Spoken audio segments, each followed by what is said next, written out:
Hey guys, Dan here, And Frank, and welcome to the Mazer Squad, episode 21. It is our Halloween special, and we're going to be covering Frankenstein Conquers the World, or Frankenstein versus Baragon, whichever you prefer.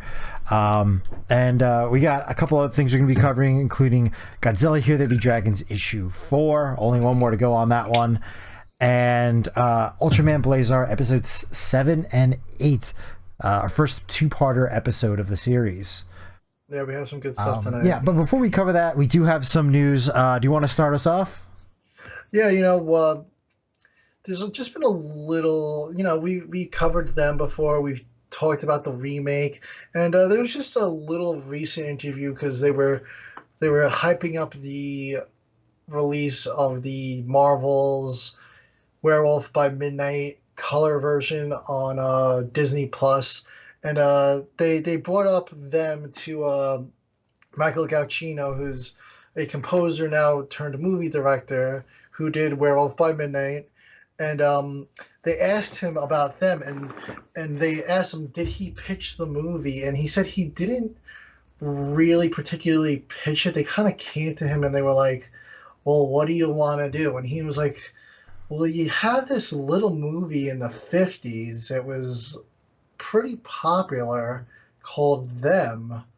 And he's like, I would really like to do that. And they were like, yeah, go ahead, do it. Let's do it. Like it was like barely a pitch. They were like, what do you want to do? Like is what they asked him, and they're like, yeah, we could do that. Warner Brothers was like, yeah, cool. Let's go for it, do it. So it's in that stage. There was a little delay with the writer's strike. He was apparently it sounded like he was very close to nailing down a writer for the movie. So it's still extremely early development. We don't even have a script yet, but it sounds like he's hoping to get a writer in the next few months, which is great. Really looking forward to this. But one of the things that we had previously discussed when we reviewed them and we're talking about if a remake went down, how they would do it. Would they do it modern day? Um, he didn't really say if he would do modern day, but he's kind of said that he wanted to have some fun with it, but while still keeping with the themes that movie had back then.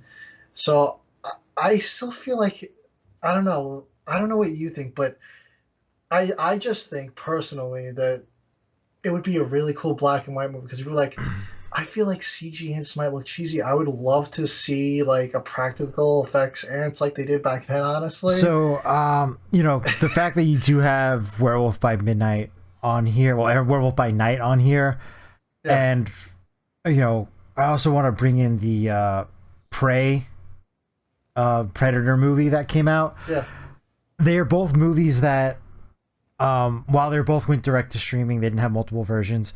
I think them could be a version. It could be a movie that has multiple versions, like where Werewolf by Midnight we have the color and the black and white version. They yeah, could probably do that along the same lines as with Prey. They have the English and the Comanche version of the movies, yes, where it's like, which one are you gonna watch? Like they're probably both like 1A, 1B. I think the yeah, color version, you need a color version because it's going to have a broader. Let's just face it, it's a yeah, money making business. And if a movie goes in theaters that's black and white, it's probably not going to do as well. yeah, But if they had special showings of a black and white version, and the movie was good enough, people would probably go see the color and the yeah, black and white. yeah. No, So, I think that's a good point because from what I've heard, from I didn't see the color version. I saw the black and white last year of Werewolf by Night, and honestly, I don't know if you've seen it, but I think it's one of the best things Marvel has ever put out and has recently put out. Is not saying much, but yeah. I think it was one of the best things that Marvel has ever put out. It was awesome, and I was like, I want more of So that. I And haven't seen it. I knew that they do use some color in the black and white version from what I've heard. I think basically, it's like it's like some, the final yeah. seconds of the movie is like they do a little color reveal. From But and that had like such an impact too on the movie. I yeah. felt like just the color reveal of everything. But Yeah, I think the from what only I thing heard, I everybody said that they liked the black and white version better. yeah. That's been the consensus lately. Is a lot of people enjoyed it in black and white more than they did Yeah. in color. So I saw a lot of the comparison shots. The only thing that I liked more was the way Swamp Thing looked in color. Oh yeah, Man Thing. Yeah, Man Thing. I'm sorry, wrong comic book. Like the same thing. They do look very similar. Yeah, Man Thing. Besides that, yeah, the black and white version looked better. Yeah. So, I'm really thinking that, I don't know. I think what you said will work if they do a color version first, and then they do a special showing of black and white. That might be the way to go. But yeah, I mean, I definitely think that that's the way to do it, because I think with movies going forward, especially after this strike, they're going to need some type of thing to build up hype for the movies. Yeah. I really think this is going to be a fun movie when they do release it. It's definitely one of the movies that's a little way off out there before it's going to come out, but I'm really looking forward to it. And as for remakes, we have another remake that's coming our way. I don't know when it's coming stateside, but there is a remake of the 2010 Sharktopus movie. There's a trailer that's been going around. It actually looks pretty good. And I know the Sharktopus trilogy has a pretty large cult following. I'm going to be honest, I never seen any of the Sharktopus movies. I think I might have seen some of the first one, or I saw all of it. I can't quite remember it, but I think I saw it on the Sci-Fi Channel. It often comes up, when we were doing the whole summer movie thing. I was looking at, I'm like, what's a shark movie? And the Sharktopus movie often makes like some of the top shark movie lists that I was looking at online. I looked at like a lot of different lists, and Sharktopus made the list. So I'm guessing it was a pretty good movie for a sci-fi original. They did a trilogy. Yeah. But they're doing a Chinese remake. It's an international one. And the budget looks pretty high on it. Looks like pretty decent CG. It's, there's been a lot of pretty good looking CG films coming out of China. They're not perfect CG, but it's not low budget CG either. Yeah. So it's like, it's there in the middle. Like, you're not going to be like amazing, but and the advertising that they're doing for this, if you look up Sharktopus 2023, it's basically they took the Meg posters and kind of replaced the Meg with the new Sharktopus model. That is pretty great. Cool posters. The Sharktopus model looks really cool. It looks a lot bigger. It looks like a Meg Sharktopus, like it's really big. Yeah. Yeah, it looks like an interesting, fun movie. If that got a like Walmart DVD release here, I would definitely pick one up. I'm sure. Oh, I'm sure it probably will. We're gonna be seeing that. Yeah, I mean, speaking of like things I've gotten, like the Asylum films, any day now I should be getting imported from Germany, Ape versus Mecha Ape on Blu-ray, featuring the acclaimed actor Tom Arnold. So I'm excited. The Tom Arnold. Yes. Yeah, that was weird that did not get a Blu-ray release here. It only got the DVD release. It seems like that's what Asylum does here. They're like, yeah, you get DVDs. Oh, they sell better than Blu-rays, and I think they're expecting most people to pick this up on like Prime Video for free or something. Yeah. They're like, nobody's actually gonna buy this, right? Like, no, I spent $40 importing this. Expensive. Damn, that's something. It was like $20, and there was like euros, right? So it was like, it was like 20 euros or whatever. I'm like, I don't know, whatever. And then like the shipping hit, and I was like, oh. International shipping's been really, really rough lately on some things. That's what I've backed out on a couple of buys recently because of the shipping. Yeah, I didn't realize. I hit purchase, and then it was like there. I got into I don't know. I messed up the math, and I was like, I'm gonna make a video about it. It's fine.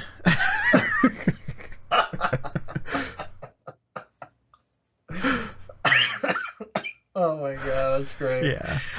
Oh. Yeah. So, Yeah, that's what we're talking about. Sharktopus. It's going to be great. We'll get it on 4K maybe. Who knows? But speaking of the writer strike being, I saw this in the notes and I was like, how is this even possible? Well, this writer strike's over. So Skull Island season 2 is apparently completely written already, and they're just waiting for the Netflix to give the green light. Yeah. Yeah, that's Netflix for you. I mean, this was announced at an interview with Brian Duffield and at NYCC this past month, and yeah. So I don't know what we got to do to get this thing moving, but I mean, I felt like it was pretty well received when it came out. I enjoyed it. I watched it, but if you haven't watched it yet, maybe consider go watching it.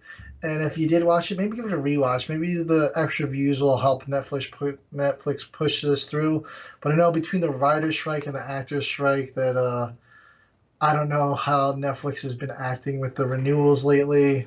they might be looking for stuff to renew, so shows that might not have gotten renewed but have already been written might be a little bit easier for them to do. Yeah. I don't think these animated shows are Screen Actor Guild productions. I think that they're I think their voice actors have their own guild, if I'm not mistaken, or their own union. So maybe I'm not sure. Yeah, I'm not quite sure how that works, because I knew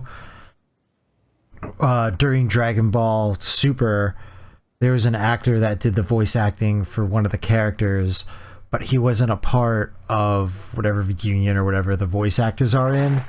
Yes. So they had to use a stage name for him versus him using his acting name.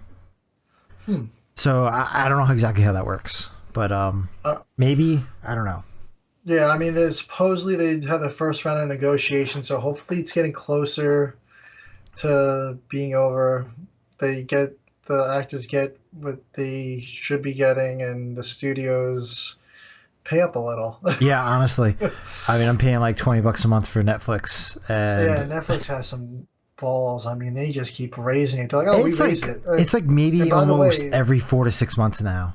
They're like, we raised it, and by the way, we raised it again. Like, it's just like every month now they're gonna raise it. It's crazy. And then the last bill, they wanted to charge me like $30 because they just added an account to it.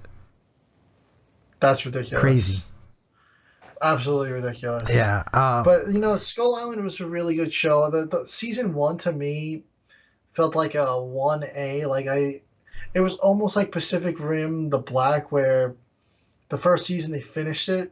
The second season just kind of felt like the second part of the first season.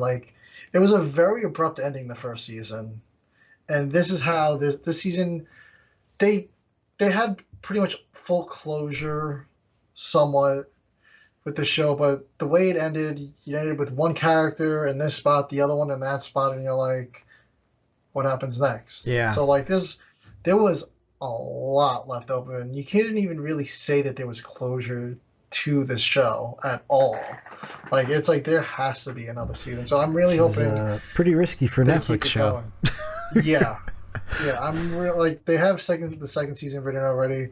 Give us the second season. Yeah, Netflix. I honestly think any Netflix show should aim for 3 to 4 seasons. Anything after that usually seems to fall apart. Yeah. So honestly though, I think they have been hitting it out of the park with the anime stuff. Ultraman was great. Yeah. Cyberpunk Edge Runners was so damn good. It's like I would not be surprised if I go back and rewatch it. It was really good. I've watched more of their animated stuff than they do live action. They've been doing really damn well with the animated stuff. Skull Island was great. Gamma Rebirth. It's actually the only reason I maintain a Netflix subscription is because of the animated stuff. Yeah. The Gamma Rebirth was great. This Captain Laserhawk, the Blood whatever. I watched the first episode of it. It's the Far Cry spin-off where they all the way back in Far Cry 3 Blood Dragon. It's an animated series, an anime based on that. I actually never played that DLC, but I watched the first episode. It was completely bonkers. I think you would be into it. Cody Rhodes was in it. Really? Yes, he was in it as himself. I haven't even seen him like tweet about it. Yeah. He's usually like the self-promotion king. And it's like almost like a... It's really... This is off topic, but it was like just like crazy. Like it's just like jam-packed so much Ubisoft in it. Rayman is like a late-night talk show host, but also like a news reporter. That's amazing. Yeah, Rayman. I think I have to watch this. There is an Assassin's Creed assassin, but he's a frog.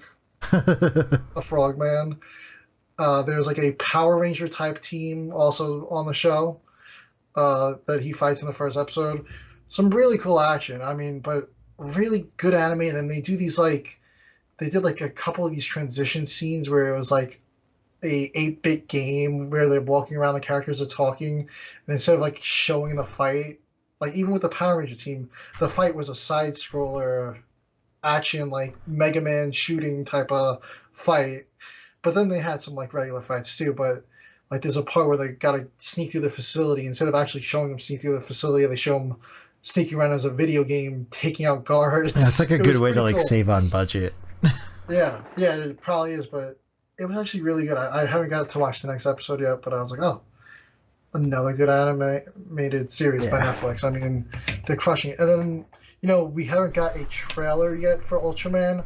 I think after this show airs, I think the following week Netflix is doing their like Netflix con. Well, there was like some leaked images, right? Like that was about it. Yeah, they had like a basically like a sizzle reel, but like it was like split seconds. They probably didn't. They probably couldn't show much. Either it wasn't approved by Subaraya, or there's issues with the voice acting. No, well, yeah. But they could always just show Japanese dub footage. It looks good. The animation looks really good, though. It's different, yeah, but I like it. So we have that to look forward to. Another animated project. That's a movie. Baseball player will be the host. Looks really cool. Really looking forward to that. No, I think it's going to be good. Excited for it. I would like Netflix to put some more of their stuff on physical media. They do put some of it though. It's not like it's exclusively all on streaming.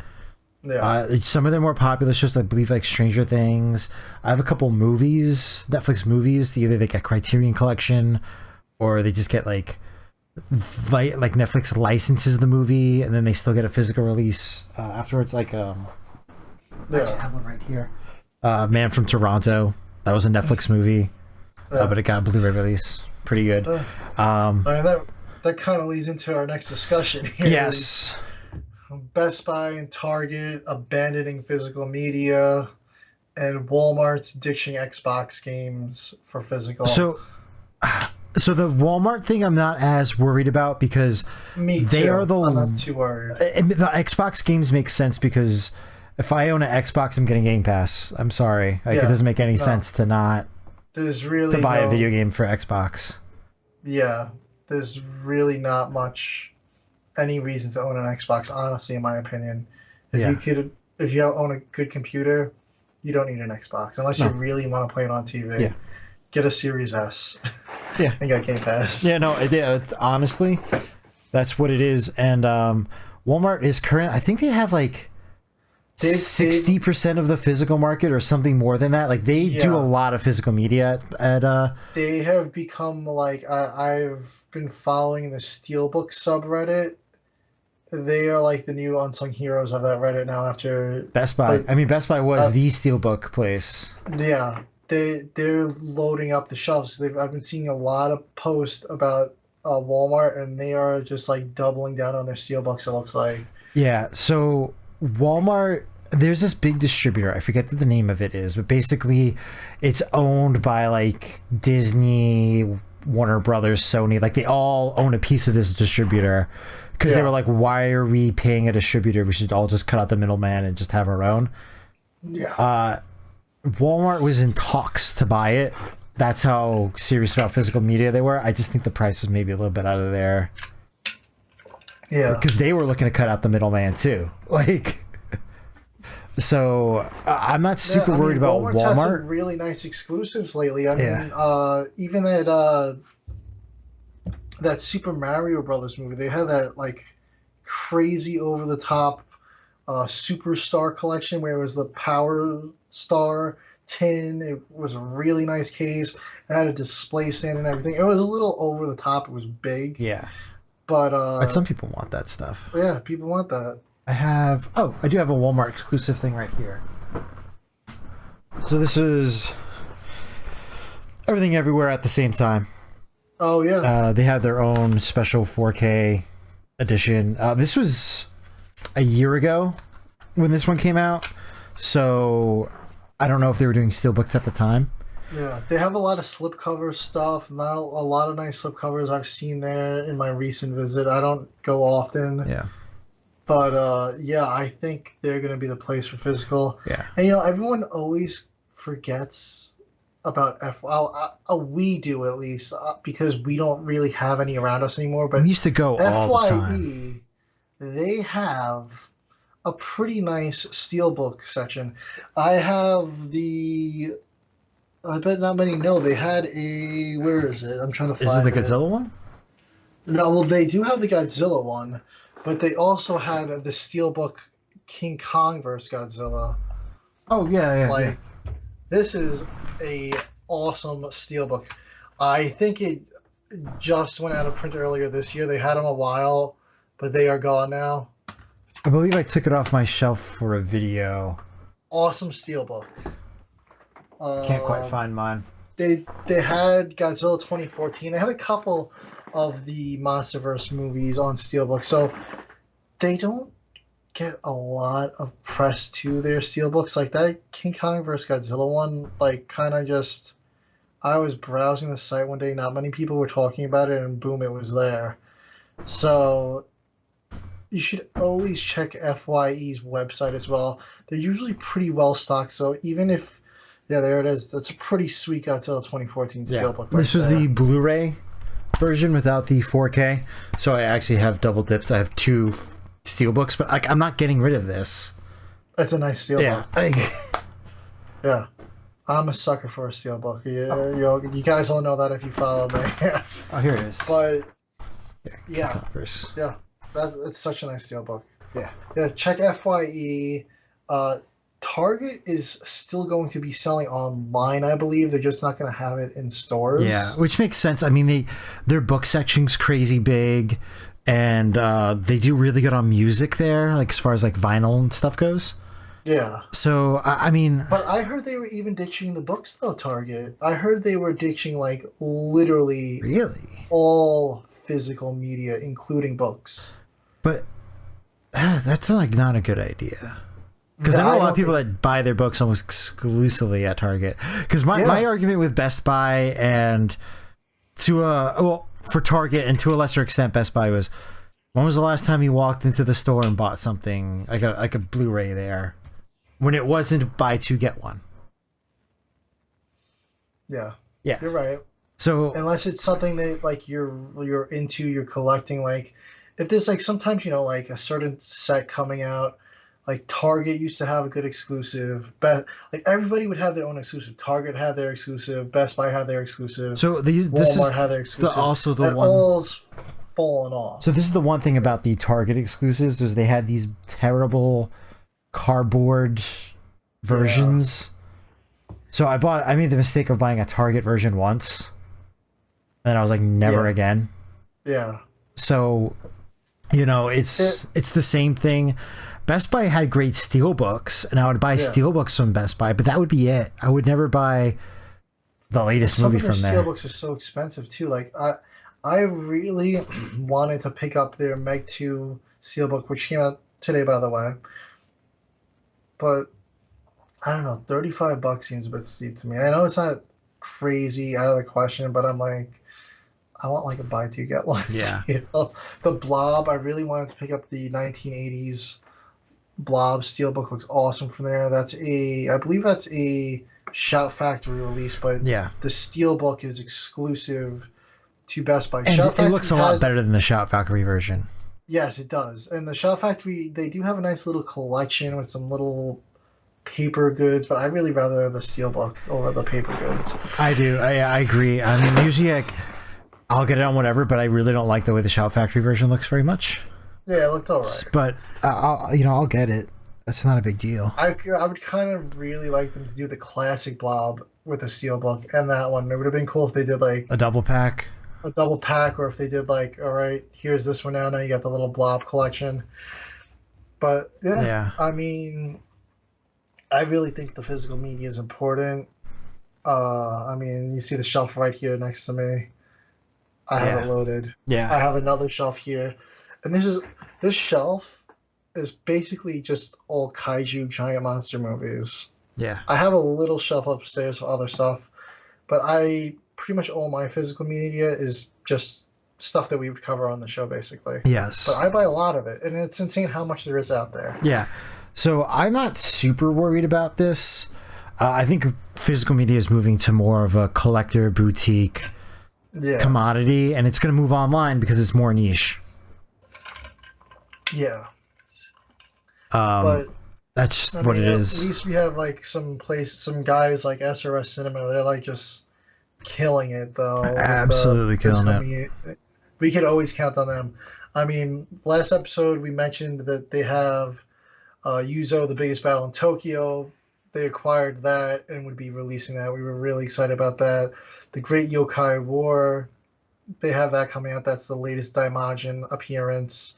What else did we get from them? The Whale God. Yeah, Whale God's coming out. That should be coming soon. We have Space Master Wing Magui. Yeah.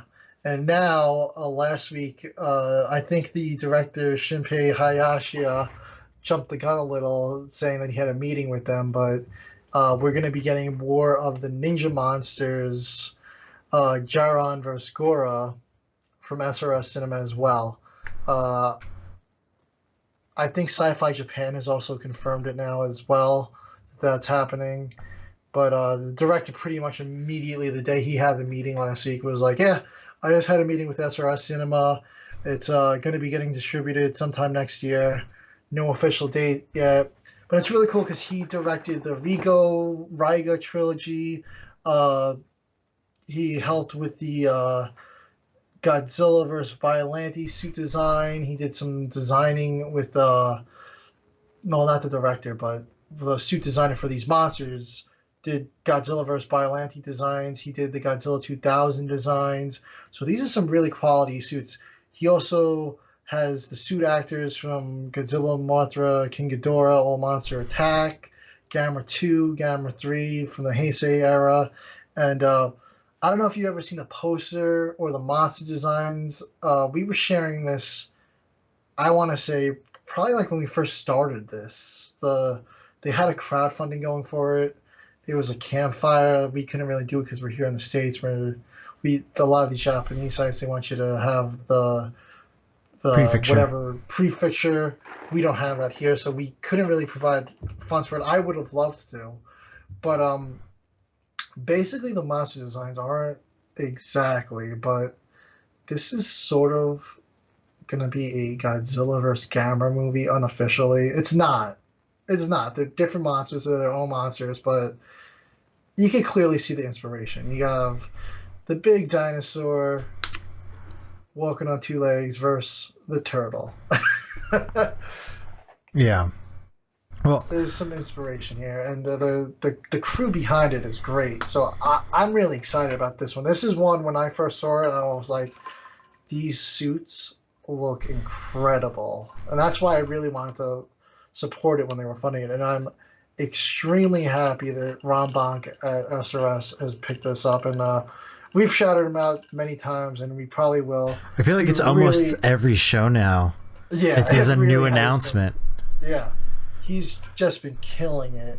I mean, we were just saying earlier, we really got to go back to reviewing more SRS movies. They're one of the reasons we started the show, is we wanted to put the spotlight on some of these lesser known titles. It really was, because I think it was like almost 2 years ago, I was watching at least one SRS movie a week, and I was like live tweeting it. And that was like kind of me going like, hey, like we should do a podcast, like we should think about it, like. Yeah, absolutely. we got to go into that SRS library because it's become a really big library. You go to the SRS website and type in kaiju, I think you get about 4 or 5 pages of things you could buy. Yeah, it's Plus they have quite merch. a bit now. They have merch too on the site, right, Ron? Yeah, they do. Ron's got merch. There's always merch for all these things. Yeah. So shirts, mugs, tons of stuff. I'm pretty excited for it, and it's going to be one of those movies. I'm expecting Yoshi 35. I'm expecting them to do. Oh my God, what was that other one?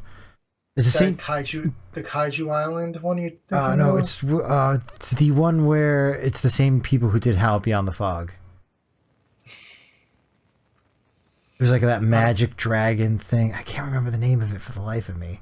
It was like a green poster with like a dragon on it. Oh yes, I know the brush one. I know it would I know exactly which one you're talking about. I think it's like the Hand of God or Brush of Hand of God or something like that. And I would also like to see Outerman get a US release. Yes, that would be cool. Yes. Like that's kind of like my wish list right now for stuff that hasn't been announced. Yeah, Outerman's an older one though. That one, I don't know how that hasn't got a release yet. They have a subtitle version on Toku. But it's not a physical release. And I know it's the same people who did like Kaiju Mono, and I forget what the other movie was that they did. It's like all from the same studio. Is it Monster Seafood Wars? No, that's not the same. No, it was one that we covered. Because I remember seeing like an Outerman poster in the background. I can't remember what the movie was. But I'm excited for it. SRS, keep the work going. Maybe they can find like some more like Lost Media stuff as well. That would be awesome. Yeah, that Space Monster Wing was an incredible find. Yeah. And it was absolutely not what I was expecting at all. No. It's still one of the most funniest movies I've seen in recent years. Yeah. I was not expecting it to be that funny. I was like, I went in expecting a monster movie, came out watching a comedy.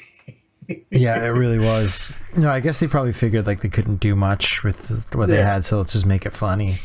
Yeah. Yeah, so speaking of, let's move on to some more physical media. It looks like it's finally set in stone after it's been pushed back a couple of times. We're getting the Ultraman novelization on December 12th. And with that, an Ultraseven novelization has been announced for March of 2024.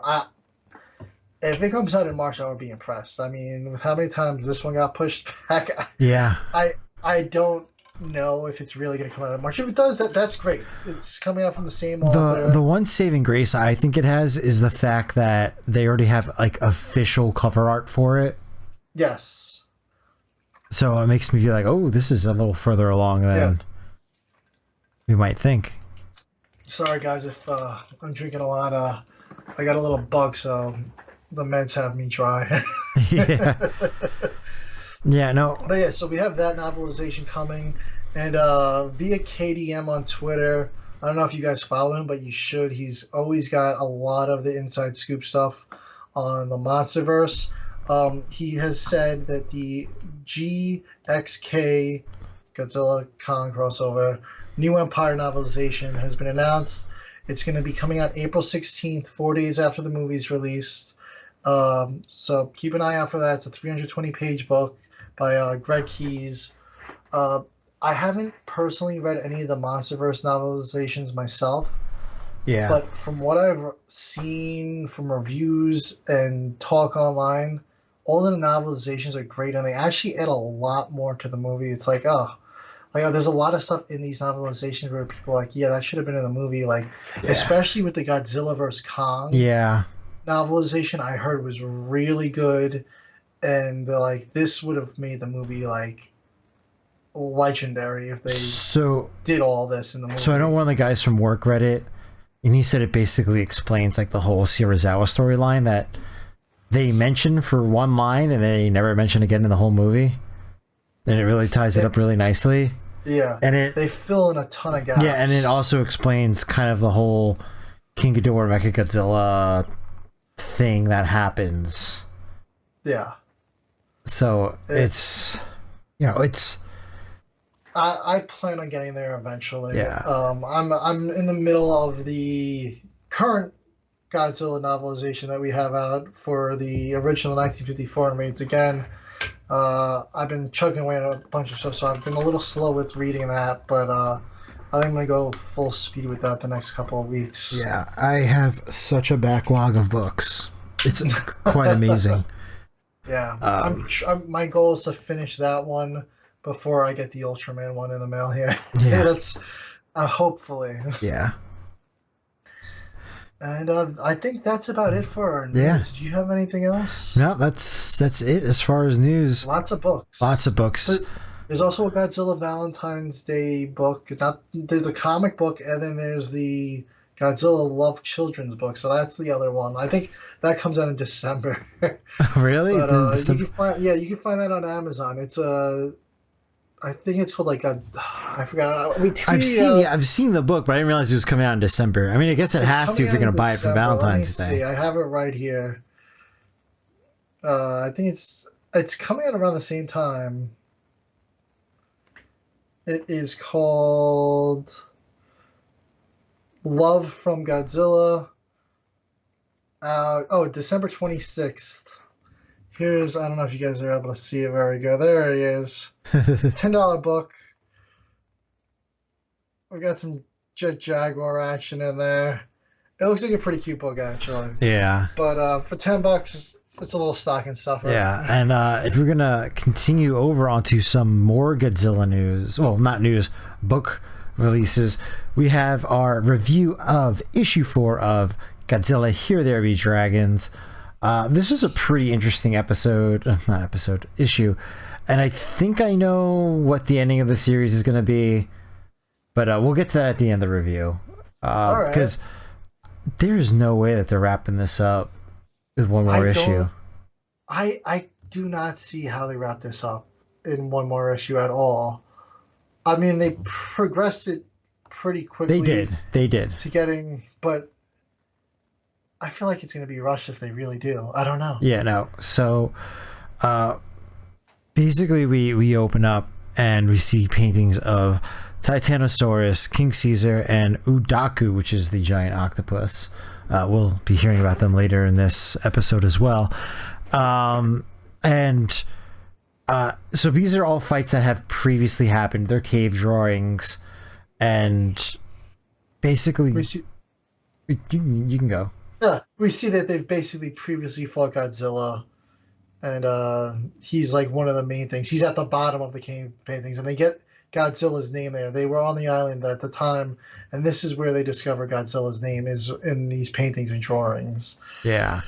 They find this abandoned village, which appears to be recently abandoned, and it's these people that worshipped Godzilla like they were a god.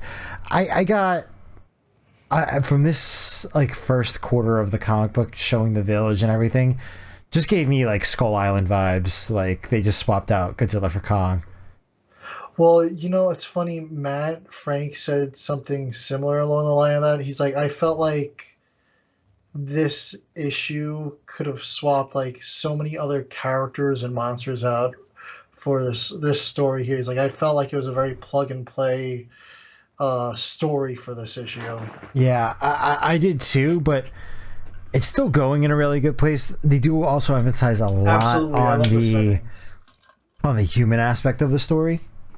Yes. The monsters are kind of doing their own thing almost in the background. It's really more about the people. Yeah. So we just get further explanation of like basically what their plot is they're gonna lure Ebra to Godzilla's cave and use Ebra as a distraction. Distract Godzilla while they pull all the treasure out. Because we learned last issue from the map that the treasure is in Godzilla's cave. So Francis Drake rigs all these bombs, and they're pretty much just throwing bombs at Ezra to piss it off. And they run. They're getting chased by Ebra across the island still from last issue. And they get to the cave. Godzilla immediately hears Ebra, and it was like, oh, hell no. It comes out of the cave. The two monsters begin fighting, and it's a pretty crazy fight. Um, Henry's telling how the cave is just littered with skeletons of other monsters. There's more paintings, and they found a painting that matched Drake's coin because they didn't see anything but skeletons in the cave.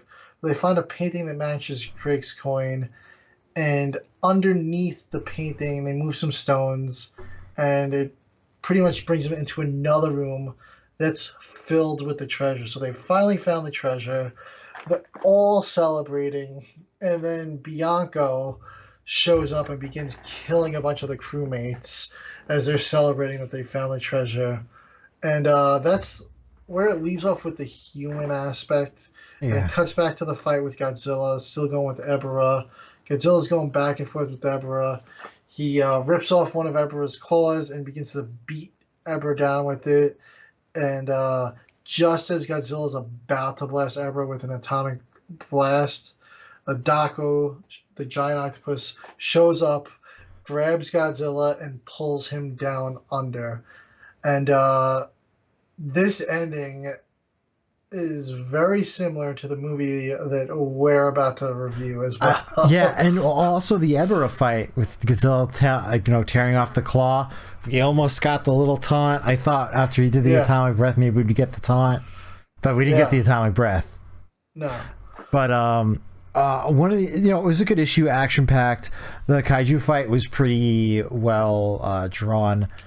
One of the things that I think though is a plot that is kind of going on in the background, and I think it's going to lead to the ending of issue 5, is the plot of him telling the story to Wesselington. What's the guy's name?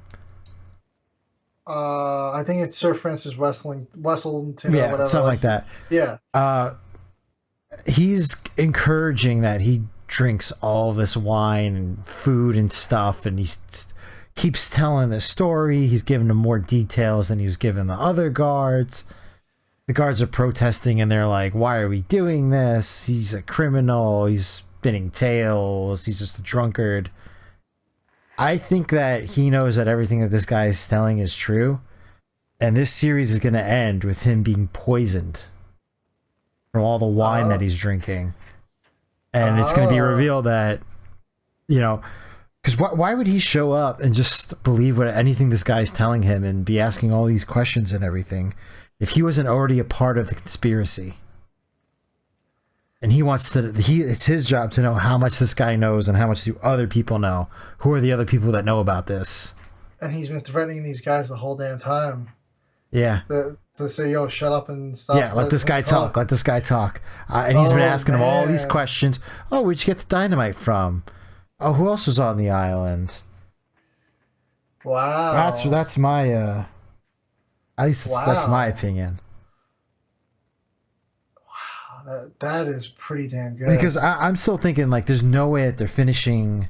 He might finish his story about the island and the treasure and everything, but like the story in general is not over after this. So then you think we're gonna get this whole cult? He was talking about the whole cult. So you think we might get somebody else's story in different time periods and island? That would be really cool. I think, because it's just, why would you even mention that there's a cult? Why even touch on that if you're not going to mention it? You mentioned the third. You don't mention it in the fourth at all. It was something that got introduced like way in the middle of the series. And it was just like, oh yeah, there's a whole cult and people wear giant metal masks and pretend that they're like the avatars of these kaijus and stuff like that. Yeah. Wow. I like it. We'll see what happens on issue 5. I've been thoroughly enjoying. I know you've been reading a lot more of the IDW comics, and you're just saying they're hitting on all cylinders on all these series. I really enjoy this one. Yeah, I really like this one. I am in love with War for Humanity right now, but I love the setting of this. I love the characters. I love Henry. I think he's a great character. Yeah. If they kill him off, it's going to be a little sad, but from what you're saying, that would make a really great story the way you're going now. Yeah. That's if they pivot and they're like, oh yeah, we're doing this giant series or whatever. Yeah. Yeah. I really want to know what IDW's got up their sleeves because there's been a lot of pushback. So, like Mechagodzilla was supposed to be out earlier this month for Godzilla Rivals. It got pushed to mid-November. And now issue 3 for War for Humanity got pushed all the way back to the end of December now. Oh, wow. I was just looking. I just reviewed issue 2, and I was like, oh yeah, it's coming out at the end of November. And I looked again, and it's coming out December now. I'm like, damn. Yeah, I mean, it might be printer issues. I don't know if it's printer issues or if they're now with the DC series going on, they're like, we just don't want to have a competing 4 Godzilla comics coming out in 1 month. Yeah. Maybe. I don't know if that's what it is. Yeah, and that's going to be a 7-issue run. Yeah, it is. That's going to be running a while. Yeah. Haven't heard anything about it yet. I got my copy of issue 1. Haven't got to read it yet. Yeah, no. But I will. But I'll be covering it. Yeah, I'd love to see where the story's going. I hope they continue it, but I know that they have so much on their plate. Yeah. I just have a feeling that they're going to continue. I really love the setting. What's that? I just have a feeling that they're going to continue. I really hope they do. I really love the pirate setting of it. Even if we, like you say, we see different. There was the Aztec. There's all different islands. They had the Vikings. Yeah, I'm also a really big Assassin's Creed fan, and this just gives me yes, the secret cult. It just gives me all those same vibes. Yeah, if we got all these different settings, that's just so cool. Rivals has given us fights in the States, has given us fights in Japan. Outer space. Outer space, yes. A space elevator. Yeah. I just like seeing different time periods and just different settings like this. The Pirates thing is great. As soon as we heard Godzilla and Pirates, I was like, yes, I don't care. I don't care what happens. Godzilla and Pirates. I need to read it. Need to see the story. And it's been a fun story. Fun characters. Yeah, I think definitely seeing Godzilla in a non-modern day story is special. That's why I like the Rages Across Time series. Are like, oh, it makes no sense. How was Godzilla made if there's no bomb? Who cares? It's Godzilla and Pirates. Yeah. Well, that goes back to the whole almost like the legendary theory where it's just oh yeah, Godzilla is just a force of nature, has been here forever. Yeah, the bomb woke him up. Bomb woke him up, yeah. Exactly. It feeds off of atomic energy. That's all you need. Yeah, sure. He just feeds off the atomic energy. Whatever. The Rages Across Time one, I think the only one I wasn't the hugest fan of was the oh my god, I can't remember. Oh, the Hannibal one where it takes place during the Roman Empire and they're in an ice cave. That's the one I wasn't the hugest fan of. It was still fine. How often do you think about that issue though? At least twice a week.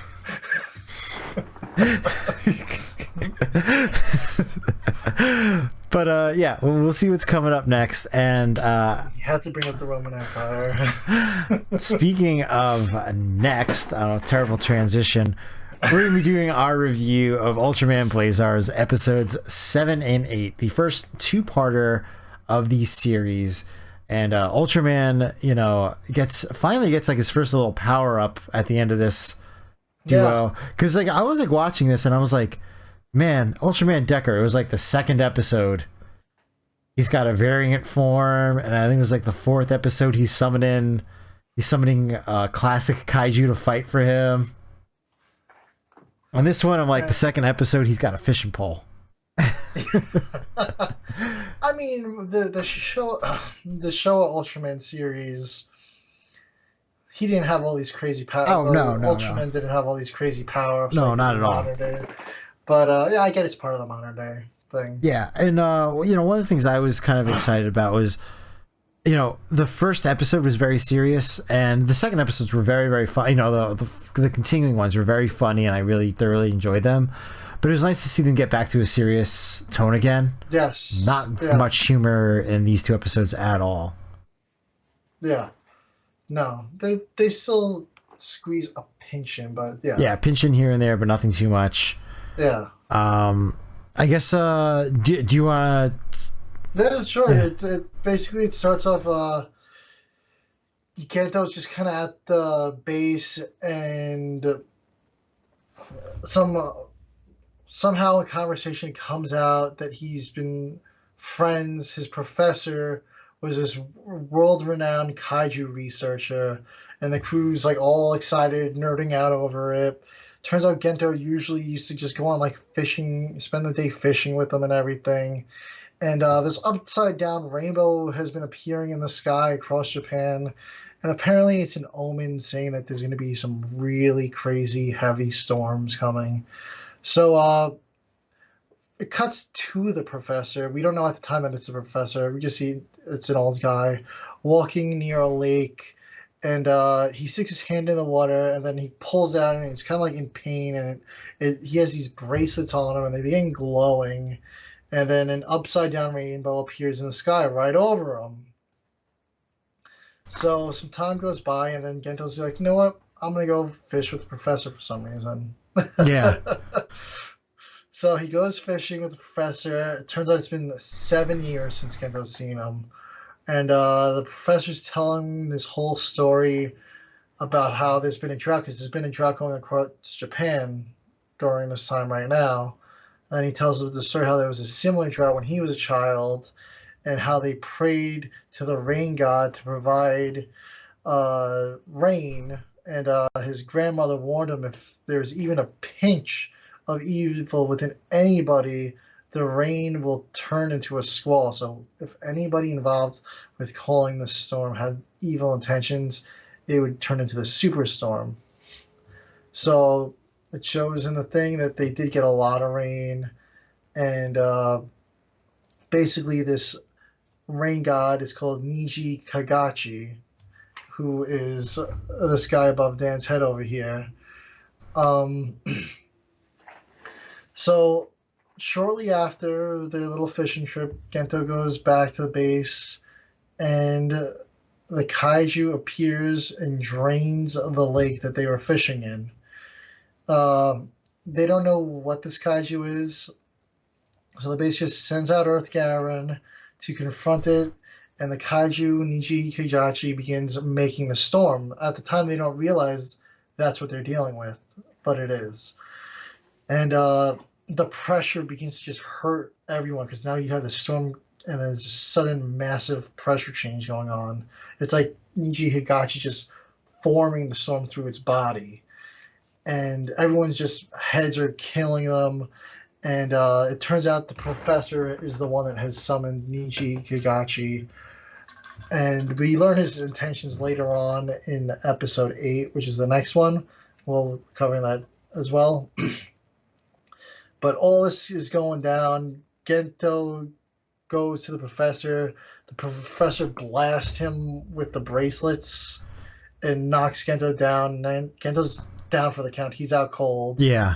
And Earth Jaron shows up. It turns out there's now 7 hurricanes, typhoons, being formed across Japan.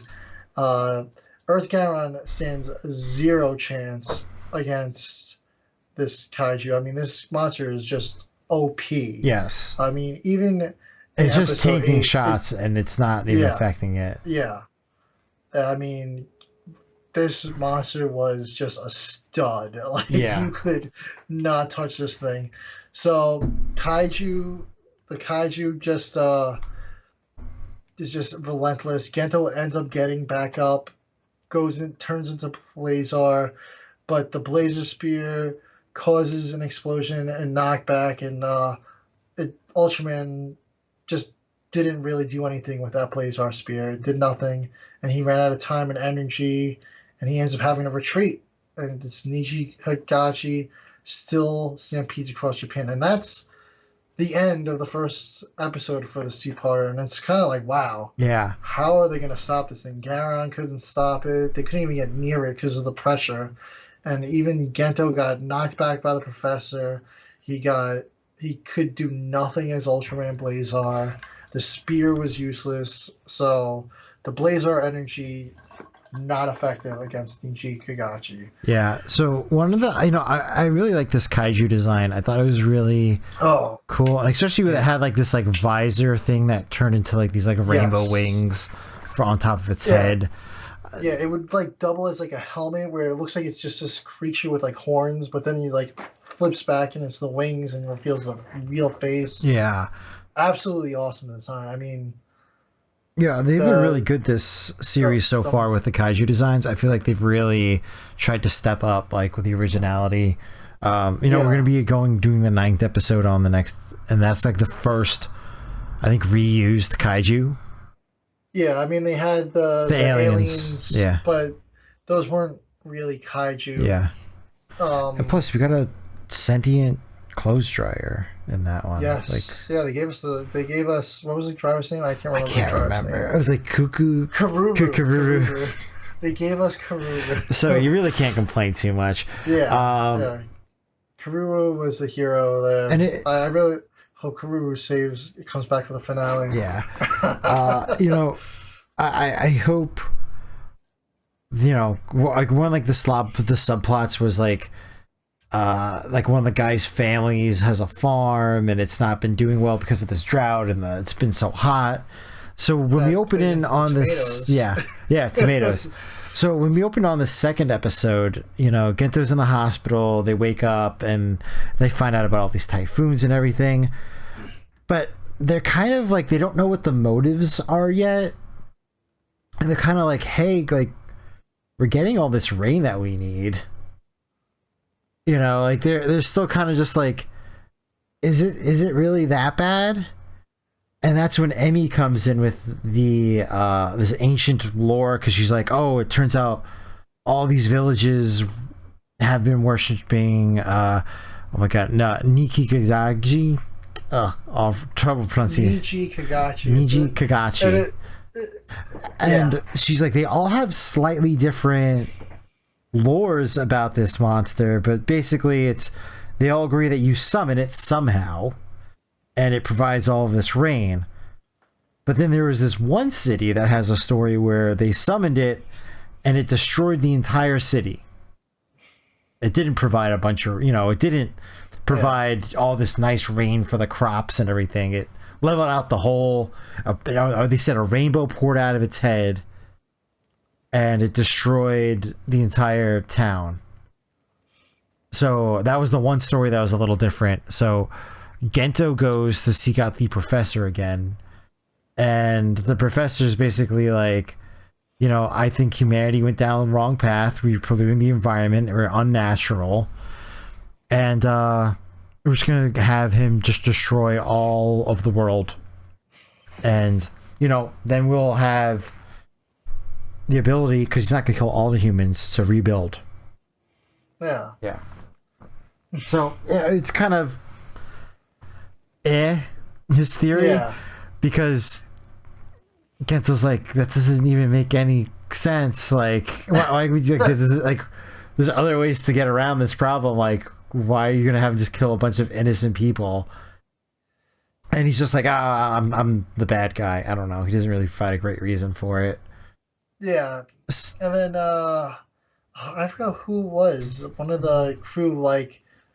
They oh, I read his books. I really know his thought of mine, and they even try to talk it out with him. And he's like, you know what, that really is a great argument, but it's too late. And he's like, I want it to play out this way, in my way. He's like, I don't care. Yeah. And they end up shooting off his bracelets that are helping him have his connection with Niji Kagachi, but it doesn't really do anything to weaken Niji Kagachi. If anything, it powers them up. Yeah, it pisses them off. Yeah, because one of their theories was like, okay, we're gonna have to. They're linked, so we might have to kill the professor. Yeah. And the other backup line, Gento was like, maybe the bracelets are linking him. So maybe if we can destroy the bracelets, that will break the bond. So maybe we can try that before we kill him. Yeah. So that's why he broke the bracelets. But yeah, he starts, Earth Garon's now, they finally installed the railgun on him. So he's trying to get off a good shot, and keeps missing because the recoil's too big. They weren't ready. They were expecting to mount it a couple months from now. But Garon's downed now. He's prone on the ground, almost like he's crawling.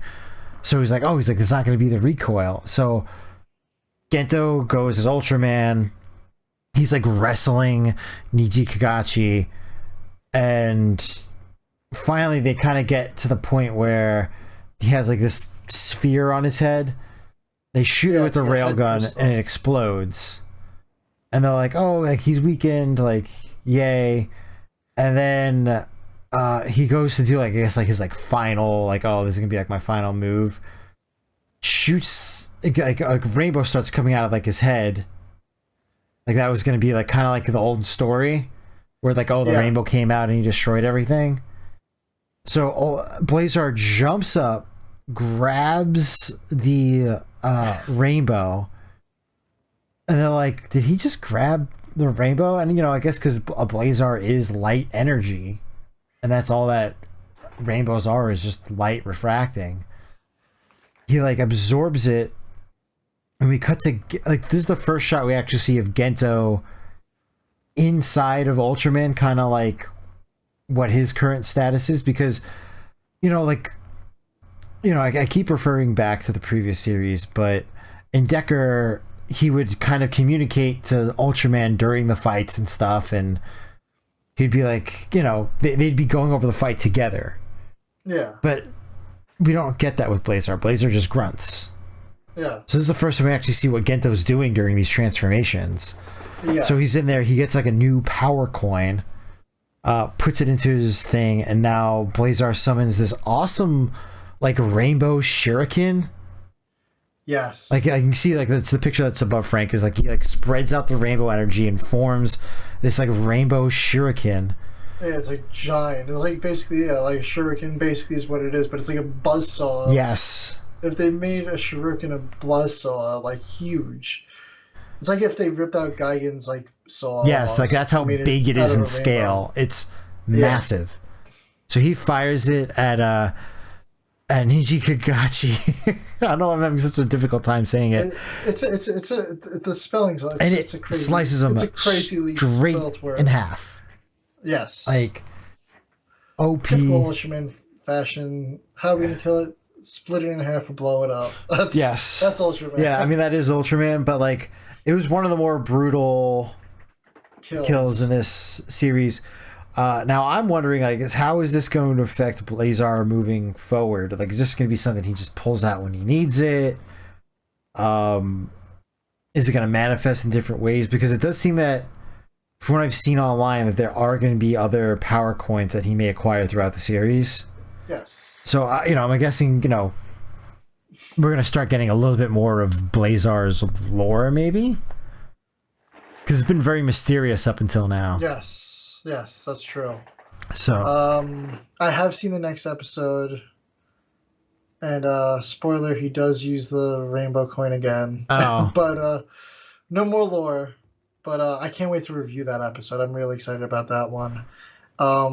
But the episode ends, the professor's there, and they're like, listen, he's the one that summoned the monster, but the police are like, there's not enough evidence, and there's no human that could be strong enough to control a kaiju that powerful. So the professor gets off clean after basically trying to destroy the world. So basically what they're saying is Scar just needs like body cameras. Yeah. To be like, I mean, because there is no evidence that he did anything except for him having a giant snake tattoo like the villain from the first Librarian movie. But besides that, I mean, there really is no physical evidence, just his confessions. Yeah. And if nobody was around to really... I mean, he was a world-renowned kaiju researcher. I mean, if anybody's going to know how to control a kaiju, wouldn't it be a world-renowned researcher? Yes. And if you have a bunch of government officials saying, like, hey, this guy admitted to doing this one thing with this kaiju. I don't know, but now he's just fishing. Yeah.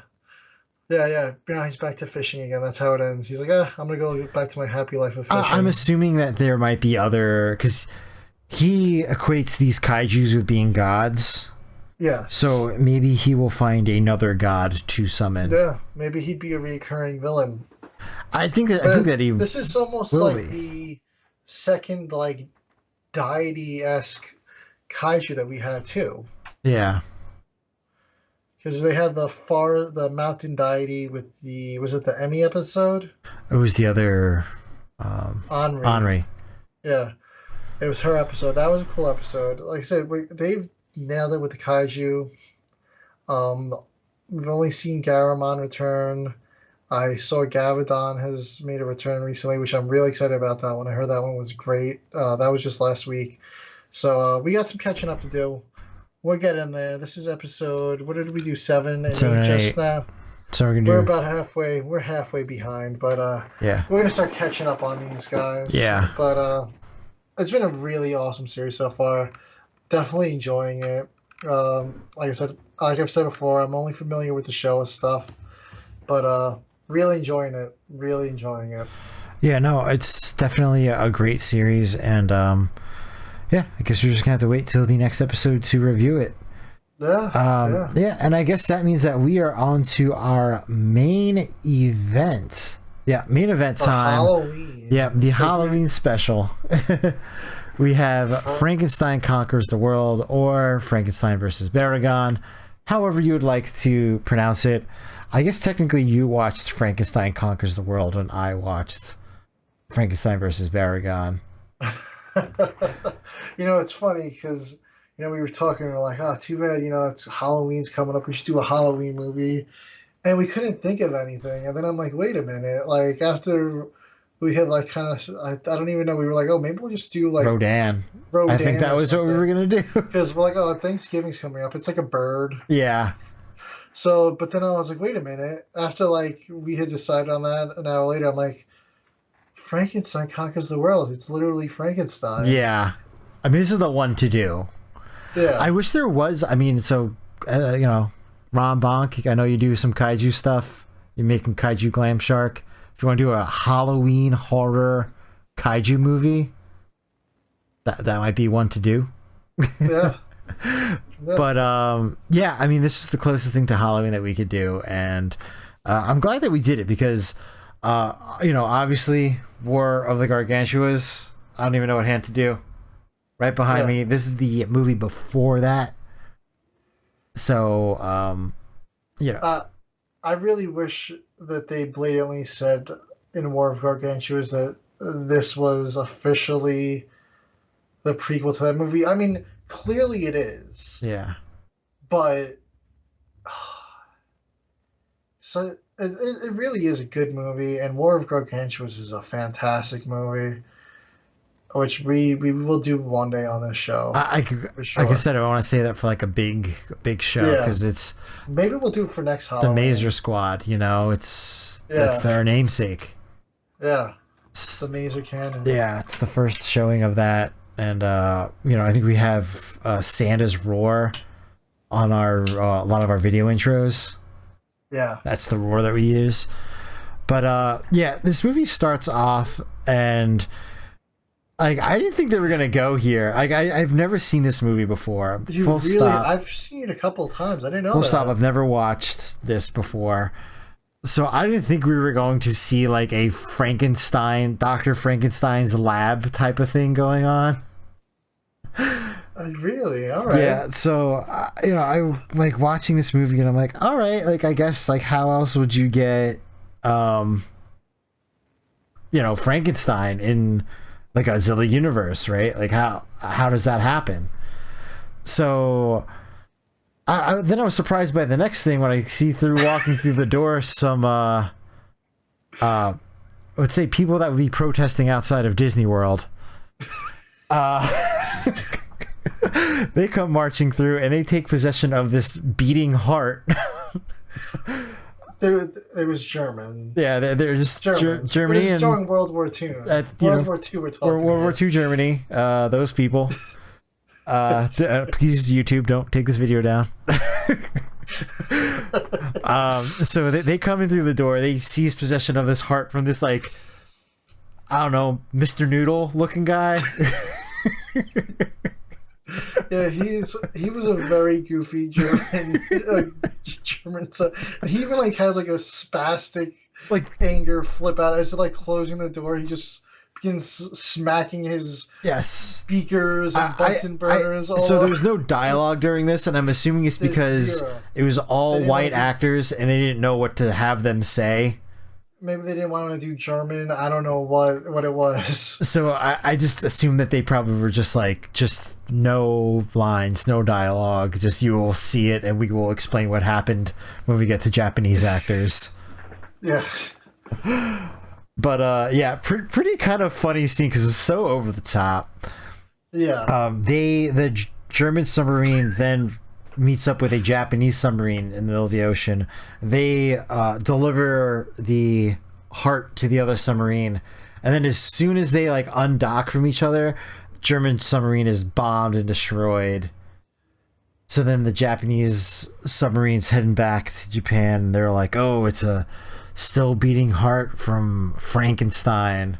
Yeah, they tell the captain at the time, who we see later on, Mr. Kawai, that it's Frankenstein's heart, and they're like, "Have you ever heard the story of Frankenstein?" And he's like, "Yeah." He's like, "Well, the monster's been killed several times, but the heart never dies, and we want to figure out ways to grow human body parts and organs from this, so we could cure things and do this and that with it." And he's like, "All right, cool," and he leaves, and this hospital is in Hiroshima, Japan. So, and this is a very famous building because it still stands after the bomb was dropped. So it's like whenever you see like a picture of Hiroshima, this hospital is still like, it's not intact, but like the main structure is still kind of standing. Yeah. And they use it often a lot as like a like, hey, like we're still going type of thing. But I did not think they were going there. When the second I saw the building, I was like, are they gonna do a Hiroshima bombing storyline? And they went there. Well, and this movie was released for the 20th anniversary. Which is just crazy to me. On the 20th anniversary of it. So I watched this movie with my wife, and she was like, could you imagine like the balls to do something like, she's like, could you imagine if they did a 9/11 kaiju movie on like like we're celebrating the 20th anniversary, like awful. I get what you're saying. Yeah. I know they view it very differently, and they're like, it's like a, hey, like we're in this together, we're strong type of thing. Yeah. But like, oh my gosh. A movie like this would never get made. I know people say that about everything these days, but I really don't see this movie ever being made. Yeah. I would love to see Frankenstein come back though, and I didn't write in the notes, but I'm like, hey, -1, if you want to like plant a seed or give us an Easter egg or something, I'm down. That would be a pretty cool one if they did do it. I'm pretty sure Frankenstein's like a public domain character. It is now. I don't think that they need to license it from anybody. Hey, Del Toro's doing a Frankenstein movie. Do a Toho Frankenstein movie. Can you imagine if he's like, you know what, we're going to make it a kaiju Frankenstein. Yeah. They got, what's his name? Andrew Garfield as Dr. Frankenstein. I could see him doing a good job. Oscar Isaac is Frankenstein. I would love to see that. So Spider-Man is making Moon Knight Frankenstein. Yeah. So we get a 15-year jump ahead, and we see a Dr. James Bowen. He's seeing patients in a radiation clinic for people that are suffering from radiation sickness, and it's just really not going very well. They really haven't really developed any type of treatment or anything. One of his patients dies, and is gonna die. Yeah, is gonna die in the next scene. And it's really weird that they never touched back on that patient too. I think there was like a year jump between like him having dinner with Dr. Suko, and then when they go to like the beach part, I think a year has passed since then, because they're like, oh, it's the anniversary of that patient's death. So there was a bit of a time jump. I didn't even realize that. That was like a quick miss it. So maybe in the English version they don't mention it. I don't know. but in the Japanese version they do. But like, it's really weird because so let's just wind it back. There's stories of this. I forget the word that they use, but basically it's a word that means homeless or abandoned child. At least that's what they use in the Japanese. Yes. It was like it was a word I haven't heard before. I'll look it up, but they keep referring to this person as that, and they like chase him off, and they're like, "Oh, he's crazy," and he gets hit by a car outside their apartment, and they just like throw a loaf of bread at him. Yeah, like I thought that scene was so weird. Like I thought that they were gonna go down and help him. Hey. And he's like, stay away from him. And then they're like, no, I want to help him. And I thought she was actually going to go downstairs, but instead she's like, here. And she like throws like a piece of bread from the second floor of her apartment. They're like, here, enjoy that piece of bread. And then yeah, that was an odd scene. There was a couple of really odd scenes here. But basically, he's just like this, like, they like consider him like a wild, like, savage boy that's living out in the wild. Yeah. And, they think he's killing all the small animals in town, dogs, rabbits. We see a scene. It's kind of weird. It's just... So it's a waif, W-A-I-F. That was the word that they used. And apparently that's like a pretty common word. So it's like, that's what they used to have, I guess. Was just like, after the war, they would have these children. So they called them waifs. So everyone's like chasing him away. And they're like, oh, this mentally deranged waif is going around like killing animals in schools and leaving the bodies there. Yeah, he left like a dismembered rabbit in a school because he was eating a rabbit. So at least in the Japanese storyline, a year passes. They all know about this waif that's running around killing animals and dogs and stuff and got hit by a car. Nobody does anything? Nobody's looking for this kid that's abandoned? Yeah. So they find him at the beach, and they find him because it's a crowd of kids trying to, like, throw rocks at him and stuff, and he runs into a cave to hide. And, like, everybody's chasing him up into this cave. Yeah, they're, like, chasing him up, like, this cliff. And then, like, they get to the cave, and, like, the police officer's like, stand back, it could be dangerous. And they're like, oh, it looks like he's hurt. And they're just like, don't worry about it. we're gonna take care of this waif. I'm like, that doesn't sound foreboding at all. So they're like still kind of like not like there to super help this kid, but then they like find out like, oh, like something's off about him. Like we've heard stories about deformed, he can't talk. So they bring him back to the lab and like they do tests on his cells and they like are super radiation resistant. Yeah. So they're like, oh, we heard rumors of a kid who used to play by the Hiroshima. Yeah, a 3-year-old boy was off. Like he looked like a 3-year-old. Was basically what they were saying. I believe the way they described him. Yeah. That they'd see him playing in the rubble, and then a 3-year-old. Again, like what? Nobody. You couldn't approach a 3-year-old. Yes, I don't understand. And I just feel like this movie was just such like the way that they treated him, like Frankenstein when he was a normal sized being, even when he was starting to grow quite large. And they were treating him as a child, but the thing is, they were saying that one of the things that they say about him is that he was too young to be around during Hiroshima, obviously because he was just the heart then. Yeah, because he's 15, yeah. So now he's like a teenager. Or it could be 16 now because another year passed. And they're like doing tests and I'm like, oh, like he kind of knows words, but he can't talk. The way that the actor portrayed him made him look like a disabled person. And the way that they treated him throughout the movie, almost like he was like a zoo animal. Yeah. It was just very degrading. And it was kind of, honestly, to me, I don't know if they were trying to do because a lot of these kaiju movies are social commentaries. If it was a social commentary on like the way that they treated mental health at the time. Could be. Like, oh, like I just like watching this. I'm like, these are terrible people. Bowen's the Yeah. worst.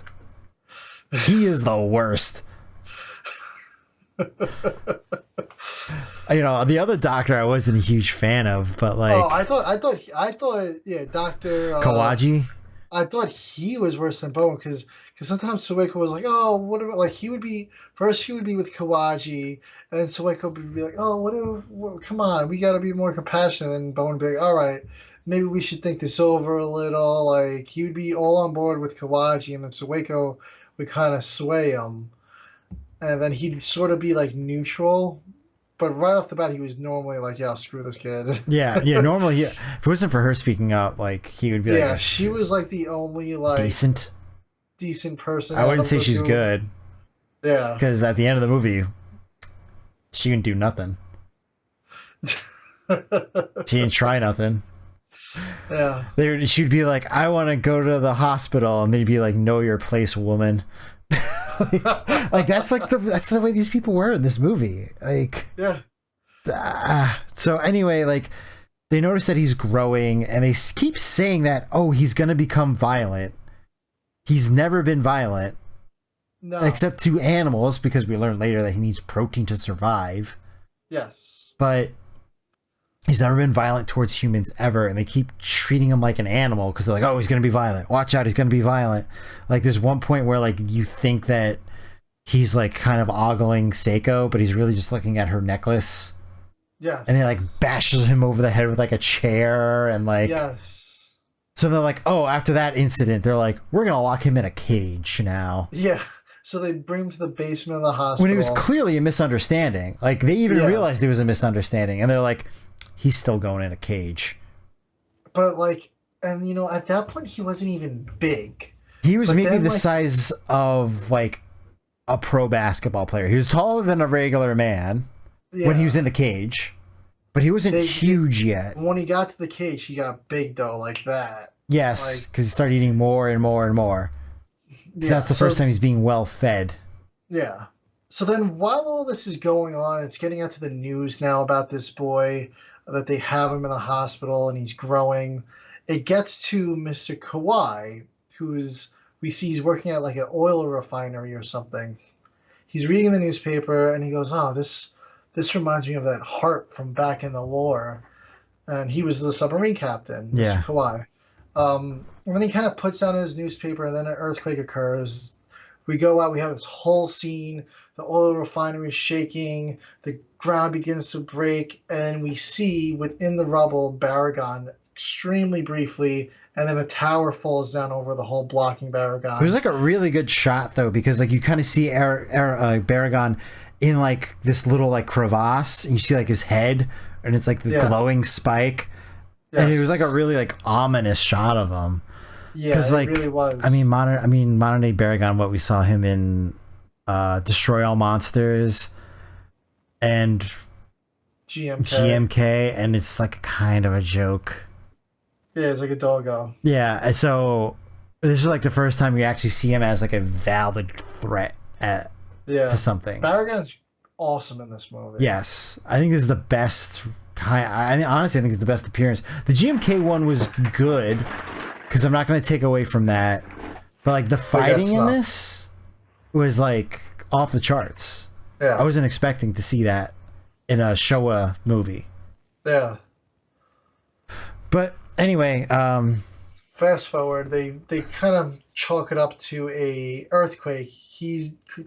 Mr. Kawhi is like, I don't know if I'm just delusional, and I was just imagining. He's like, there's just so much horror going on around me. Buildings collapsing, oil shooting in the sky, fire.